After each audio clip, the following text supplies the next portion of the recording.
Des fois, je me disais parfois, il m'aime, et parfois je me disais, il m'aime pas. les jours où je lui ai demandé la main, c'est les jours où j'étais venu préparer les terrains. J'ai dit, Je prépare les terrains. Au lieu de préparer les terrains, on a déclenché le processus qui a amené Eunice, Rowan, Gloria et Joanne. J'aimerais dire à quelqu'un, laisse Dieu faire.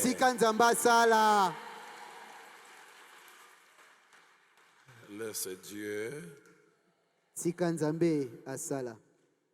Le processus avance. Et puis finalement, on arrive dans Ruth au chapitre 4, verset 13.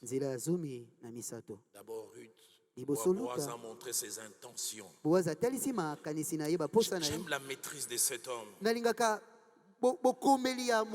Sa maîtrise et sa foi. Il a le droit de rachat. Il obéit à la loi. Il dit que celui qui a le droit de rachat aille en premier. Ma Bible à moi dit un homme ne peut recevoir que ce qui lui a été donné du ciel.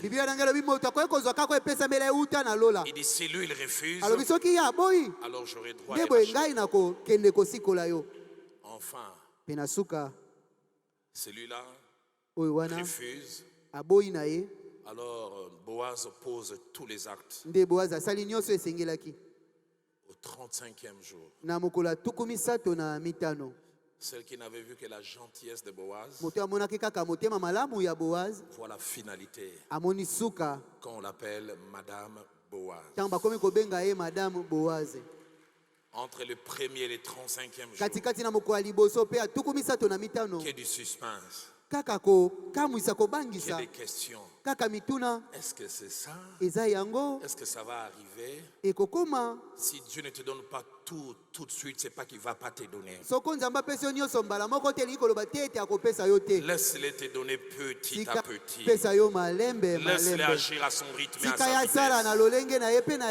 Et ce soir, avant que nous puissions nous replonger dans la prière, j'aimerais dire deux groupes de choses. Le premier groupe de choses en 3, c'est que le Dieu du processus, ce qu'il a fait avec Ruth la Moabite, en étalant sur le temps, il a fait avec plusieurs personnes.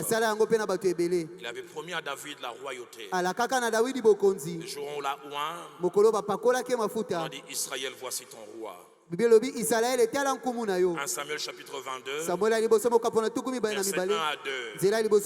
Avant de lui donner tout le royaume, il fait de lui chef de 400 hommes. 400 hommes. Et plus tard après, les camps commencent à grandir tout autour.